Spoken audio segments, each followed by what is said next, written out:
Before long, we'll be selling this house and moving into a high-rise condo. So you better start looking for a new place, Maggie's mother, Karen, sneered. You're not thinking you'll get a dime of our father's inheritance, are you? We're having you relinquish your right to it. You got that? Ashley, my sister, threatened me, her face a horrifying mask of cruelty.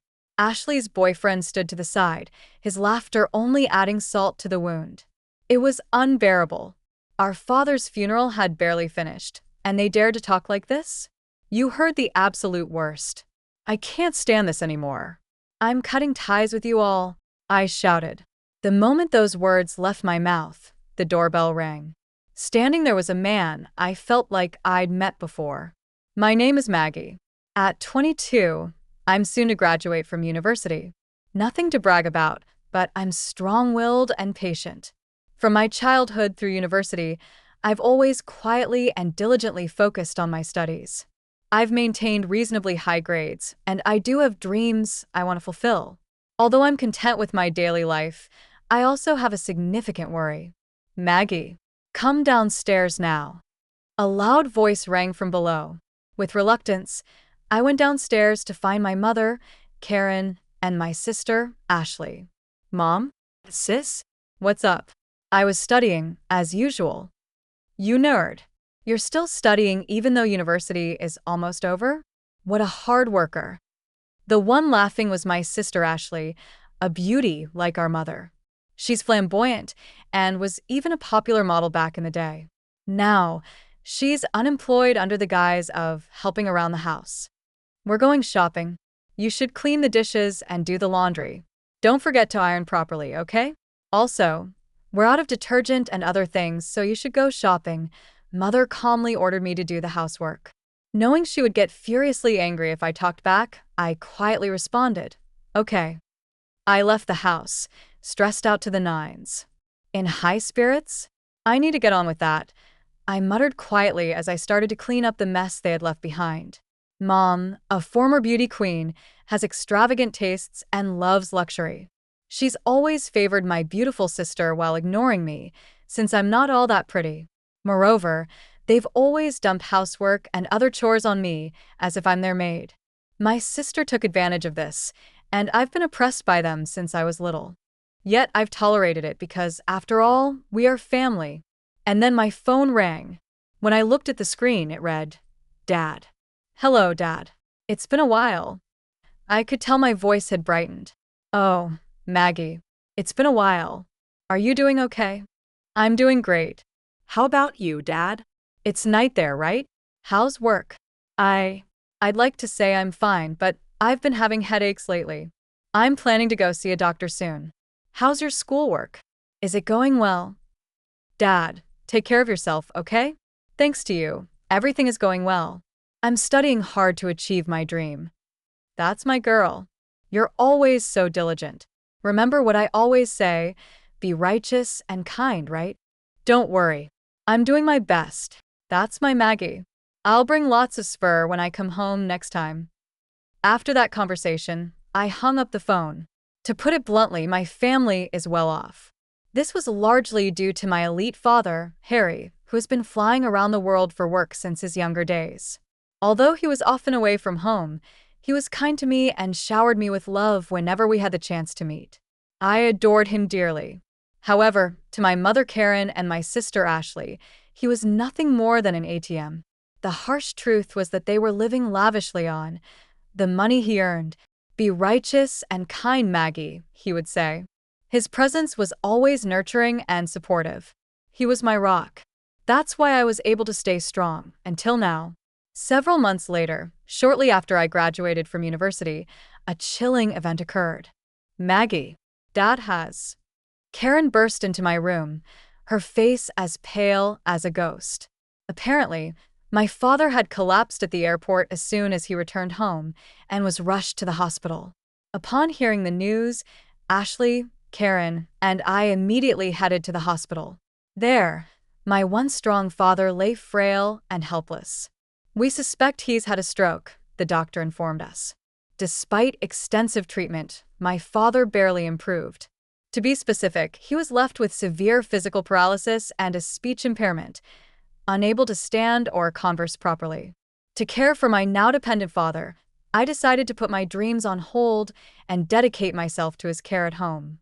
Predictably, Karen and Ashley completely ignored him, treating him as if he was useless. They didn't even help with his care, let alone come by to see him. Mom, Ashley, if you help with Dad's care once in a while, I'm sure he'd be really happy, I pleaded. However, their response was always the same. We're too busy. We've left Dad's care to you. Dad, it was a lovely day today, I would tell him. Thank you. He would struggle to reply. I studied and learned about caregiving. I made sure he could see outside by keeping the curtains open, fed him specially prepared meals, and arranged fresh flowers every day. Though I had help from professional caregivers, I did everything I could for him, with all my heart. Remembering my father, who had worked so hard for us and showered us with love, I was desperate to do everything I could. Whenever times got tough, I would recall my father's words. Maggie, always be righteous and kind. Each time, it gave me the strength to carry on. One day, I overheard Karen and Ashley whispering in the house. Thanks to Dad's insurance money, I was able to buy that bag I wanted, Karen said. I know, right? Thanks, Dad. Maybe I should get a new wallet too, Ashley chimed in. I held back from yelling at them and continued to listen, only to hear Karen utter something even more shocking. If Dad were gone, we'd receive a few $100 million from his life insurance and inheritance. He's been saving up through his job and investments. Wow, Mom. Then we should totally buy a luxury condo. And my boyfriend could live with us. Ashley squealed. Oh, I wish Dad would hurry up and die. Indeed, I couldn't bear it any longer and left the scene. My father was struggling to stay alive, and yet they were spending his insurance money and dreaming about a luxury condo from his inheritance, wishing for him to die sooner. I felt like vomiting from anger and despair. In reality, Mother and Ashley had been living it up recently, buying brand-name items and even leaving my father and me behind to go on overseas trips. But there was no way I could tell my father, who was already having such a hard time. I didn't want to sadden him. Pretending I hadn't heard my mother and Ashley's conversation, I devoted myself to taking care of my father. Many friends and acquaintances often came to visit him. They all loved him. I particularly remember an older man in a suit and glasses who often came. I wasn't always present, but he was probably an executor for my father's company or something. He would bow his head and greet me whenever he saw me. I was happy that my father was loved. On the days when he had visitors, his face seemed brighter. I thought these days would continue. But a few months later, my father had a stroke recurrence and suddenly passed away. I cried, clinging to my father's body that no longer spoke. Ashley shed tears this time, mourning the loss of our father. What followed was a whirlwind. There was the wake and the funeral to be held. And of course, my mother, the chief mourner, did nothing. Neither did Ashley. In the end, I had to go through all the procedures by myself, running around in a rush. The wake ended, and many people attended the funeral. Numerous flowers arrived as well. Seeing the character and popularity my father had in life, I felt somewhat comforted. At the funeral, sobbing voices echoed, and my father, with a peaceful face, embarked on his final journey. By the evening of the day marking the first 7 days since his passing, I had finally started to recover a bit from the sadness. As I was cleaning up from the 7th-day memorial, my mother and Ashley called me into the living room. Next to Ashley was a man she introduced as her fiancé. Like Ashley, he looked good, but given his former job as a male stripper, his inner frivolity was obvious. Apparently, his name was John. So, about your father's inheritance, my mom began. I had a terribly bad feeling. Then my mother, laughing scornfully, said something outrageous. We're getting a lot from your father's inheritance, so we decided to sell this house and move into a luxury condo. So you should leave. Mom, it's only been a week since Dad passed away. Are you already talking about the inheritance and the condo? We've already signed the contract. It's a high-rise. Brand new. You've already signed? When did you? About a month ago, I guess. A month ago? But Dad was still doing fine. Huh. He was practically dying. He had a lot of money, so it'll work out fine, my mother said, selfish as ever. Ashley continued. Yes, that's right. The luxury condo is for Mom, me, and my fiancé. So you're a nuisance. You should hurry up and find some shabby apartment, okay? Even you, sis? Are you serious? Of course. Don't even think about getting any of Dad's inheritance. We'll have you renounce it. You understand, right? Ashley approached me with a terrifying expression, and next to her, her fiancé was laughing. Seeing my father's inheritance being talked about like that in front of me made me feel suffocated. It was too much. They had the nerve to say such things before my father's mourning was even over. You guys are the worst. I can't stand it anymore. I'm cutting ties with both of you. Ha. We'd actually feel relieved if you cut ties with us. My mother and Ashley laughed at me. I clenched my fists, trembling with rage. At that moment, the front doorbell rang. Straightening my breath and wiping my tears, I opened the door, thinking it might be a late visitor. Good evening. My condolences for your loss, said the man who bowed deeply at the entrance. It was the middle-aged man in a suit and glasses who had frequently visited my father.